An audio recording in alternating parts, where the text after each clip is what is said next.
Welcome to my YouTube channel Shahnaz Education. Today's topic is Chapter 2 Linear Equation in One Variable Introduction. What is a linear equation in one variable? First in all, जब हम किसी भी chapter को start करते हैं तो हमें chapter का जो नेम होता है उसका मतलब पता होना चाहिए कि उसका मतलब क्या है।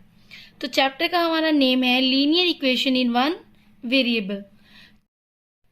चैप्टर के नेम के अकॉर्डिंग हमें ये पता होना चाहिए कि लीनियर इक्वेशन क्या है और वेरिएबल क्या है।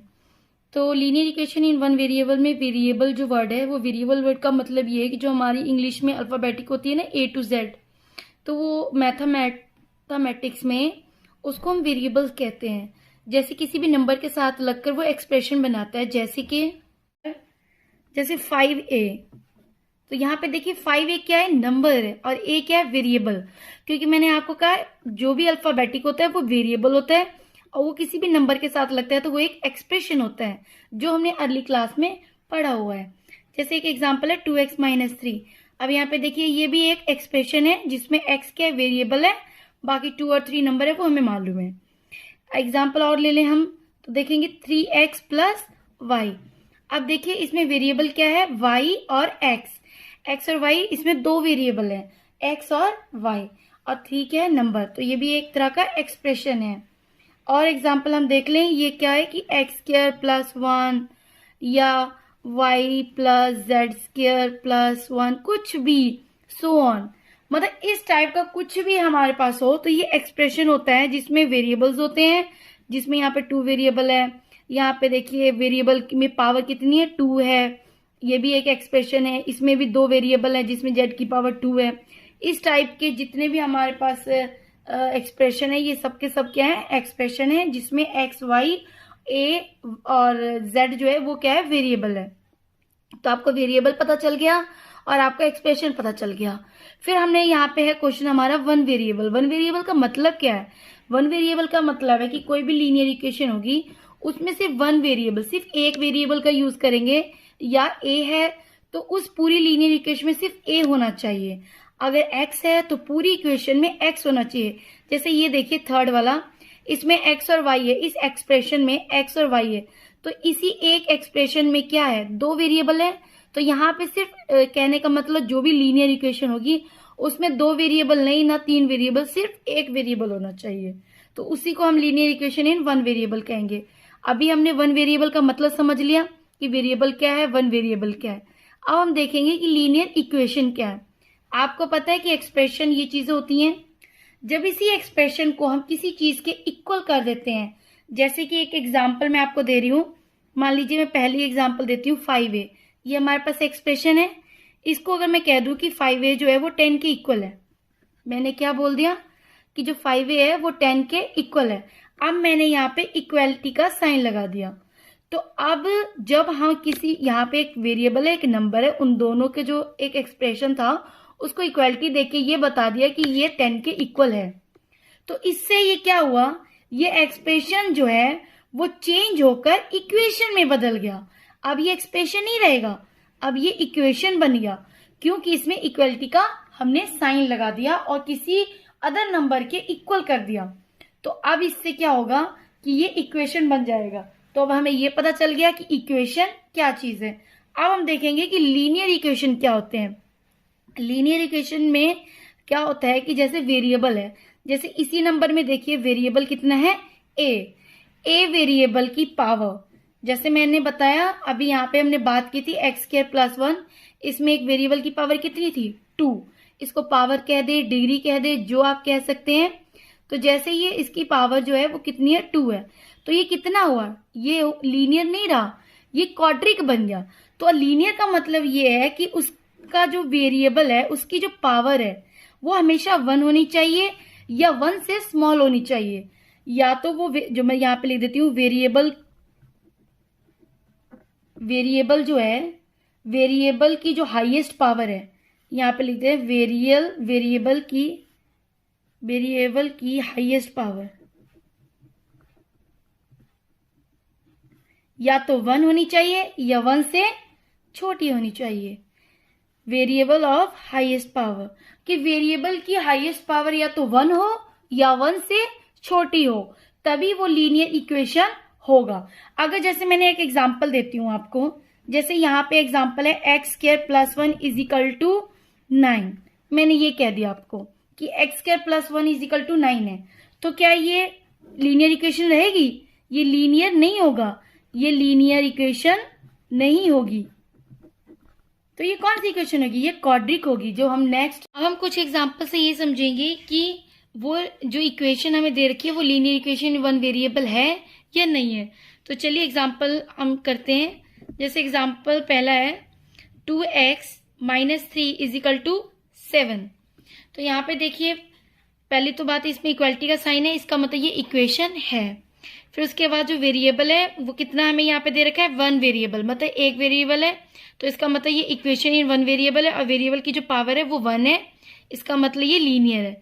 तो ये लीनियर भी है, इक्वेशन भी है, और इसमें वेरिएबल कितना है? 1। तो ये लीनियर इक्वेशन इन 1 वेरिएबल है। एंड सेकेंड एग्जाम्पल है 4xy + 1 = 21। अभी यहाँ पे देखिए इक्वालिटी का साइन है, ये इक्वेशन है और उसमें पावर कितनी है? 1। तो इसका मतलब ये लीनियर इक्वेशन है।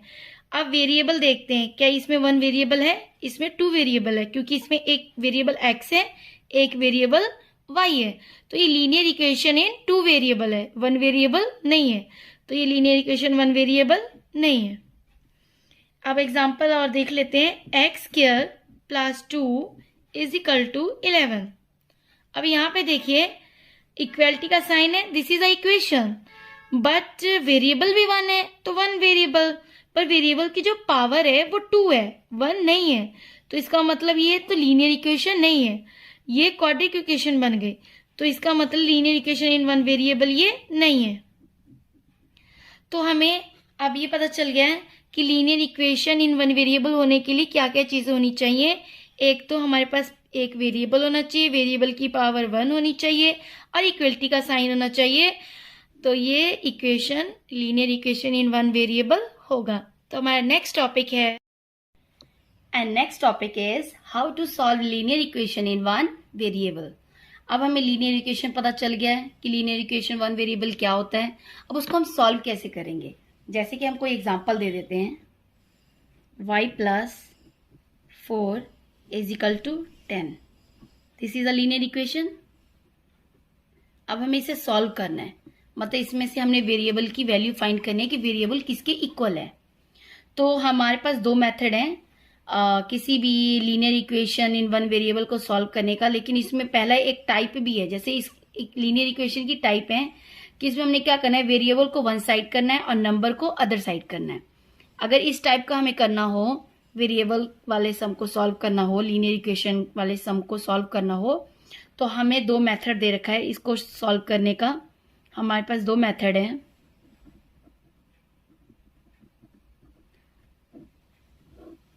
पहला मेथड है बैलेंस मेथड।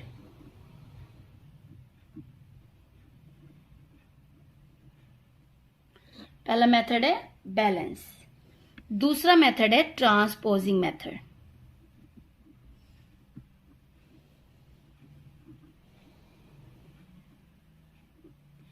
बैलेंस मेथड क्या है और ट्रांसपोजिंग मेथड क्या है वो हम आगे समझेंगे। पर ये बैलेंस मेथड में है कि हमने दोनों तरफ, मतलब वेरिएबल, इसमें हम ये जो दोनों चीज अप्लाई करेंगे सिर्फ एक चीज करने के लिए कि वेरिएबल को हम वन साइड करना चाहेंगे और नंबर को अदर साइड करेंगे। तो बैलेंस में क्या होता है, नॉट डिस्टर्बिंग होती है, इसमें कोई डिस्टर्ब नहीं करना होता है, हमें नंबर को इधर से उधर लेके नहीं जाना होता है, सिंपल वहीं पे जो नंबर है वहीं पे पड़े होते हैं, सिर्फ हमको बैलेंस करना होता है। इसमें ट्रांसपोजिंग में मतलब कि हमें इधर से उधर लेके जाना है, तो फिर इसका मतलब इसीलिए हम इसको क्या बोलते हैं, ट्रांसपोजिंग मेथड। तो चलिए अब मैं आपको करके दिखाती हूँ, तब आपको अच्छे से समझ आएगा। जैसे मैंने यहाँ पे एक एग्जाम्पल बता दिया था आपको कि एक ये लीनियर इक्वेशन है, तो इसी को हम सॉल्व करके देखेंगे। यहाँ पे मैं पार्टीशन कर देती हूँ, आपको दोनों तरफ समझ आ जाएगा। इधर तरफ बैलेंस मेथड है और इधर ट्रांसपोजिंग मेथड है। तो हम पहले बैलेंस मेथड करते हैं। पहले क्या क्वेश्चन है कि y + 4 = 10। अब इसे हम बैलेंस मेथड की तरह करेंगे। तो बैलेंस का मतलब यहाँ पे हमने सिर्फ वेरिएबल रखना है, तो यहाँ पे नंबर भी है, तो नंबर को खत्म करना चाहेंगे। नंबर को कैसे खत्म करेंगे, ये प्लस का है, अगर हम +4 में -4 कर दें तो अपने आप 0 हो जाएगा, खत्म हो जाएगा नंबर। तो चलो वही करते हैं, y प्लस 4 में अगर हम -4 करेंगे, अगर हम इधर साइड -4 करेंगे बैलेंस करने के लिए, तो इधर भी -4 करना पड़ेगा, क्योंकि हमने दोनों तरफ बैलेंस करना है ना। तो ये क्या बन गया y, क्योंकि माइनस और +4 हो गया 0 हो गया, और 10 में से 4 हो गया 6। तो हमने वेरिएबल की वैल्यू फाइंड कर ली। तो इसको हम कहते हैं बैलेंसिंग मेथड। जैसे अब इसी को ट्रांसपोजिंग मेथड से करना हो तो हम क्या करेंगे, ट्रांसपोज मेथड में क्या होता है कि y plus 4 is equal to 10 है। अब हमने क्या करना है, इधर क्या रखना है, वन साइड वेरिएबल रखना है, तो वन साइड वेरिएबल रख लो आप। फिर इक्वालिटी का साइन लगाना है। अब नंबर को हमने उधर लेके जाना है, बराबर के उधर लेके जाना है, इक्वलिटी के उधर लेके जाना है। तो इसी को हम ट्रांसपोजिंग मेथड कहते हैं कि नंबर को उधर ट्रांसपोज कर दो। पर उसके भी रूल्स हैं। अगर पॉजिटिव नंबर है, कोई भी पॉजिटिव नंबर है, तो वो इक्वल के ट्रांसपोज होकर नेगेटिव का हो जाएगा। अगर वो नेगेटिव का होगा तो वो इक्वलिटी के उधर जाकर पॉजिटिव का हो जाएगा। अगर कोई भी नंबर मल्टीप्लीकेशन में होगा तो उधर जाके डिवीजन में हो जाएगा। अगर वो डिवीजन में होगा तो उधर जाके मल्टीप्लाई में हो जाएगा। कहने का मतलब साइन उल्टा हो जाएगा, प्लस का माइनस हो जाएगा, माइनस का प्लस हो जाएगा, मल्टीप्लाई का डिवाइड हो जाएगा, डिवाइड का मल्टीप्लाई हो जाएगा। तो यहाँ पे मैं आपको समझा रही हूँ, इससे अच्छा समझ आएगा। तो ये प्लस का 4 था, तो उधर जाके ये तो वैसी का इक्वल के बराबर जैसे रखा वैसे ही रखना है। ये उधर जा रहा है तो प्लस का 4 उधर जाकर किसका बन जाएगा, क्योंकि प्लस की वैल्यू प्लस वाला जो नंबर है वो इक्वलिटी के उधर जाकर नेगेटिव का बनेगा। तो प्लस वाला 4 उधर जाके माइनस का 4 बन जाएगा। तो y की वैल्यू क्या आ गई, 10 में से 4 गए 6।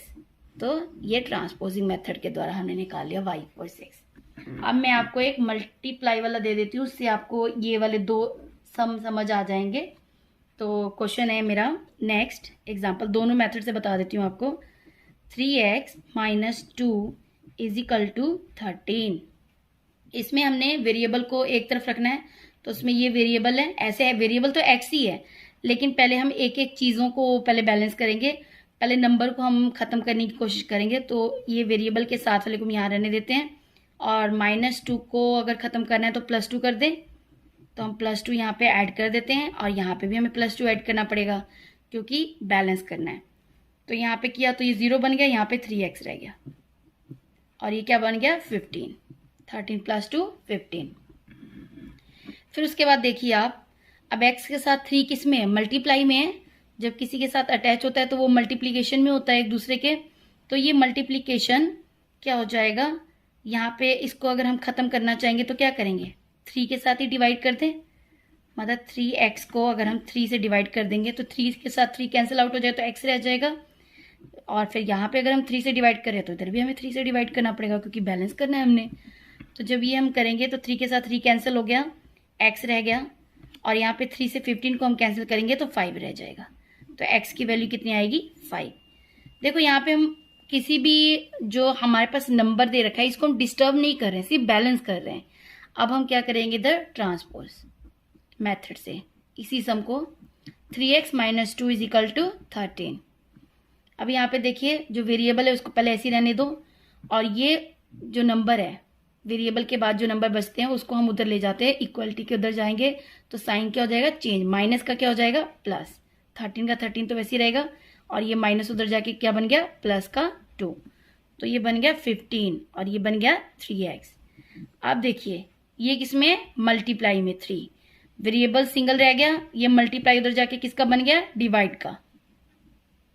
समझ गए, क्योंकि मैंने आपको बताया था मल्टीप्लाई डिवाइड में हो जाएगा, और डिवाइड जो है वो मल्टीप्लाई में हो जाएगा। तो यहाँ पे 3 मल्टीप्लाई में था तो उधर जाके वो डिवाइड में हो गया। तो x की वैल्यू कितनी आ गई, 3 × 1 = 3, 3 × 5 = 15, तो x की वैल्यू हो गई 5। तो आपको आई होप कि आपको समझ आ चुका होगा। ये था बैलेंसिंग मेथड और ये था ट्रांसपोजिंग मेथड। अब नेक्स्ट टॉपिक है हमारा how to solve statement type question in linear equation in one variable. अब हमें क्या होता है कि सिंपल वाले जो भी एक लीनियर इक्वेशन दे रखी थी उसको मैंने 2 मेथड से आपको बता दिया कि एक बैलेंस मेथड से कर सकते हैं, ट्रांसपोजिंग मेथड से कर सकते हैं। आपको दोनों में से जो सही लगे, पर ज़्यादा ट्रांसपोजिंग मेथड कॉमन है, ज़्यादा यूज़ होता है और वो ईजी भी है। तो जो जिससे आपको ज़्यादा समझ आए आप उससे कर सकते हैं। फिर उसके बाद आता है स्टेटमेंट वाले क्वेश्चन कि स्टेटमेंट में हम कैसे लीनियर इक्वेशन वन वेरिएबल को कैसे सॉल्व कर सकते हैं। तो हमें कोई भी स्टेटमेंट में क्वेश्चन होगा, जैसे कि मैं आपको एक एग्जांपल दे देती हूँ, एक एग्जांपल से मैं समझा देती हूँ आपको लीनियर इक्वेशन इन स्टेटमेंट टाइप क्वेश्चन कैसे हम सॉल्व कर सकते हैं। जैसे क्वेश्चन है हमारा sum of two number is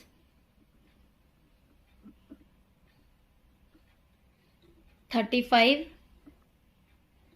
one of the number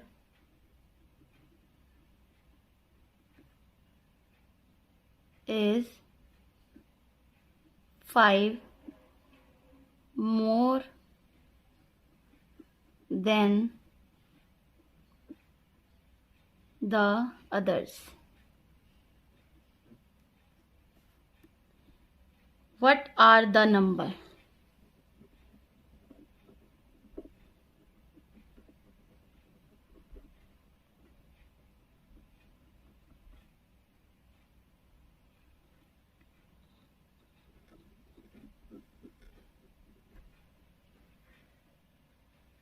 तो हमें क्वेश्चन दे रखा है sum of two number is 35, one of the number is 5 more than the others, what are the number. कहते कोई नंबर है, पहले तो हमें ये देखना है, पहले जब स्टेटमेंट टाइप का कोई भी क्वेश्चन आता है तो सबसे पहले तो आप 2 बार तो से कम पढ़ा करें। तो एक बार हम और पढ़ते हैं, सम ऑफ टू नंबर इज 35 की जो सम है 2 नंबर का वो कितना है 35 है। वन ऑफ द नंबर जो कोई भी पहला नंबर है, वन ऑफ द नंबर जो एक नंबर है वो 5 मोर देन अदर नंबर, कहते जो दूसरा नंबर से क्या है 5 ज्यादा है, 5 मोर देन है। तो व्हाट इज अ नंबर, तो नंबर क्या है। तो चलिए हमें पहले तो ये पता होना चाहिए कि हमें क्या क्या चीज दे रखी है, पहले हम उस पर गौर करते हैं। पहले तो हमें यही फाइंड करना होता है कि हमें क्वेश्चन में क्या चीज बोल रहा है। तो सबसे पहले ये बोल रहा है the question is sum of two number is 35, one of the number is 5 more than the other, what are the number. कहते कि इसमें क्या क्या चीजें हमें दे रखी है। पहली तो हमें ये बता रखा है कि सम ऑफ टू नंबर, कोई 2 नंबर का जो सम है वो 35 के इक्वल है। एंड सेकेंड हमें दे रखा है कि वन ऑफ द नंबर जो वन ऑफ द नंबर जो है वो 5 मोर देन अदर नंबर से है। तो पहले तो हम यही कहेंगे कि हमें 2 चीजें दे रखी है।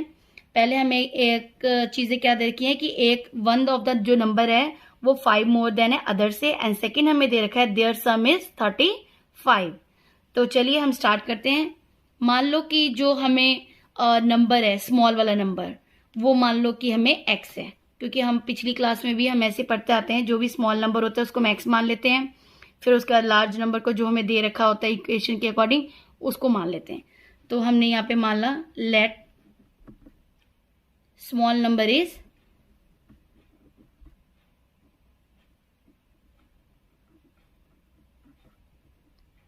x, लार्ज नंबर इज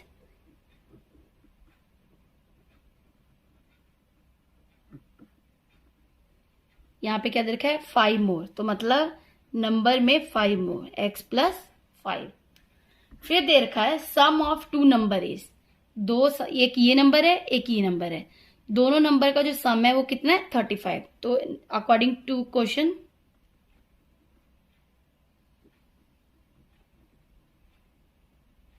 हमें क्या दे रखा है कि 2 नंबर x और x प्लस 5 दोनों का जो सम है वो किसके इक्वल है 35 के।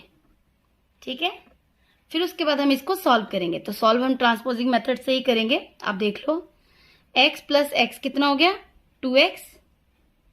पहले तो आप ब्रैकेट को खोल लीजिए, या ऐसे भी आप लिख सकते थे, मैंने समझाने के लिए लिखा है कि एक ये नंबर है और एक ये नंबर है। तो इसे हम सॉल्व कर रहे हैं। x plus x 2x plus 5 is equal to 35।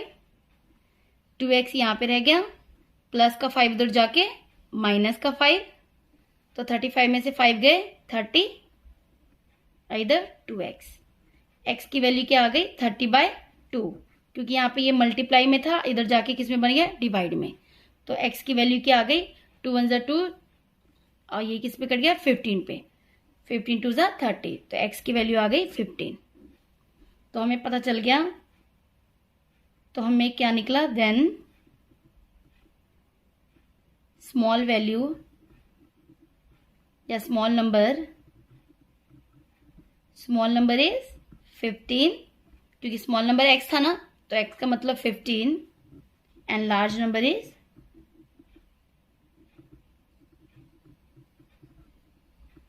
x plus 5, मतलब 15 प्लस 5, तो कितने हो गए, 20 हो गए। अब हम चेक अगर करें अपना आंसर कि हमारा आंसर चेक है, तो आप देखो 2 नंबर का सम कितना देखा था, 2 नंबर का सम था 35, तो 15 प्लस 20 कितने होते हैं, 35। तो हमें पता चल गया कि जो हमारा निकला है नंबर, जो हमें पूछा था व्हाट आर द नंबर, वो सही है, क्योंकि स्मॉल नंबर कितना निकला, 15। या जो हमें नंबर पूछा था कि व्हाट आर द नंबर कौन सा है, तो वो नंबर कौन सा है, 15।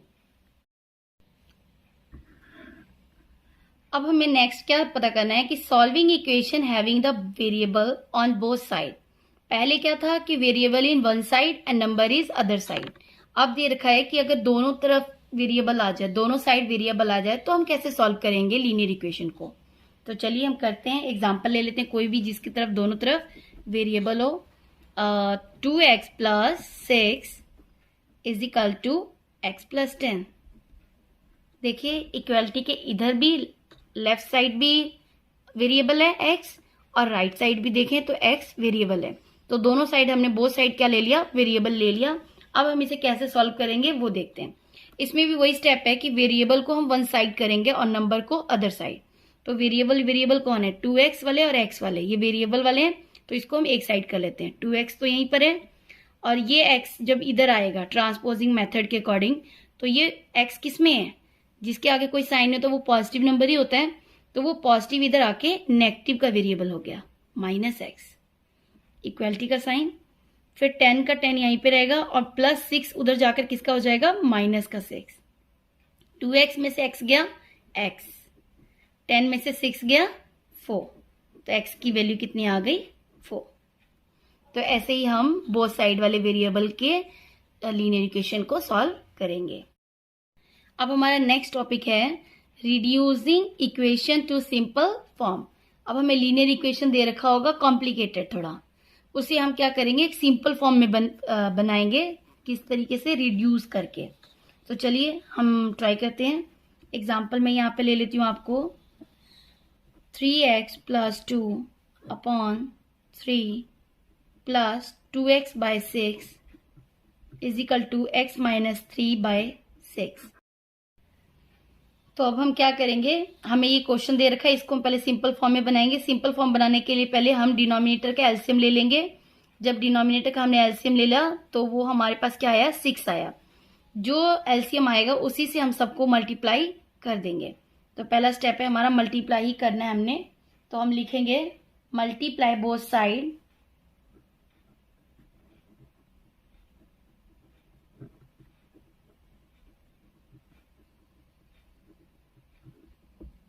of the equation by 6। जब 6 से मल्टीप्लाई करेंगे तो हमारे पास क्या आ जाएगा, 6 multiply 3x plus 2 bye 3 plus 6 से मल्टीप्लाई इसको करेंगे तो ये बनेगा 6 मल्टीप्लाई 2x बाय 6, इसे करेंगे तो 6x माइनस 3 बाय 6। ठीक है, आप देखिए 3 1 ज़ा 3, 3 2 ज़ा 6, 6 से 6 कैंसिल, 6 से 6 कैंसिल, तो ये बन गया 2 3x प्लस 2 प्लस यहाँ पे क्या बचा 2x, यहाँ पे क्या बचा x माइनस 3।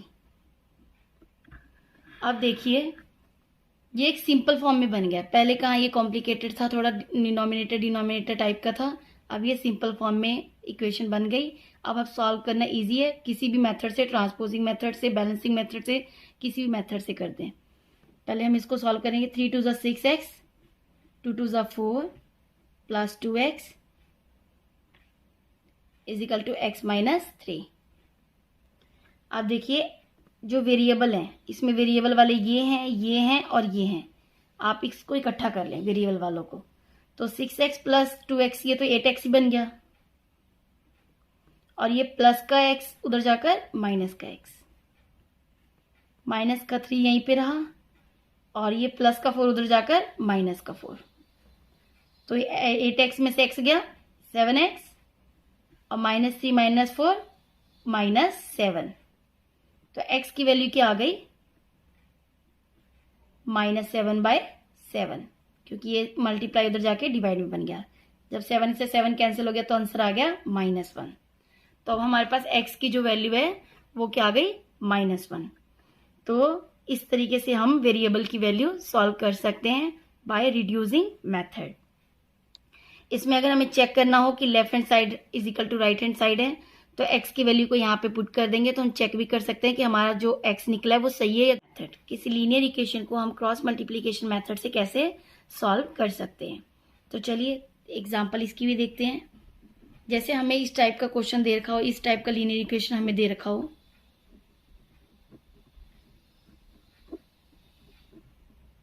जब हमें इस टाइप की लीनियर इक्वेशन दे रखी हो तब हम क्रॉस मल्टीप्लिकेशन मेथड यूज करते हैं। इसको करना इजी हो जाता है। इसमें क्या होता है कि वन साइड में हमें दे रखा होता है, एक अदर साइड हमें कोई नंबर दे रखा होता है, दोनों को हम क्या कहते हैं क्रॉस मल्टीप्लाई। हम ऐसे करते हैं क्रॉस मल्टीप्लाई। इसका क्या मतलब है कि ये वाली जो नंबर है इसको हम किससे मल्टीप्लाई कर देंगे 4 से, और जो डिनोमिनेटर में जो नंबर है उसको हम मल्टीप्लाई कर देंगे 3 से। तो चलिए हम करते हैं। 4 को हम मल्टीप्लाई करेंगे x + 8 से, इक्वालिटी का साइन, और 3 को हम मल्टीप्लाई करेंगे इसका डिनोमिनेटर मतलब 2x + 4 से। तो ये क्या बना 4x, 4 को 8 से किया 32, 4 8 ज़ा 32, 3 2 ज़ा 6, 6x, 3 4 ज़ा 12। अब वेरिएबल वाले वेरिएबल को इकट्ठा कर लेते हैं। 4x, ये प्लस का 6 उधर जाकर माइनस का 6x, और यहाँ पे 12, और ये प्लस का 32 उधर जाके माइनस का 32। तो ये क्या बना -2x, और ये बना -20। तो यहाँ पे आ गया x इज इक्वल टू -20/-2। 2 के टेबल में 20 आता है, माइनस से माइनस कैंसिल, 2 से 10 के पर। तो हमें पता चल गया x की वैल्यू, वेरिएबल की वैल्यू फाइंड हो गई 10। कि क्रॉस मल्टीप्लिकेशन मेथड से कैसे वेरिएबल की वैल्यू को हम फाइंड कर सकते हैं।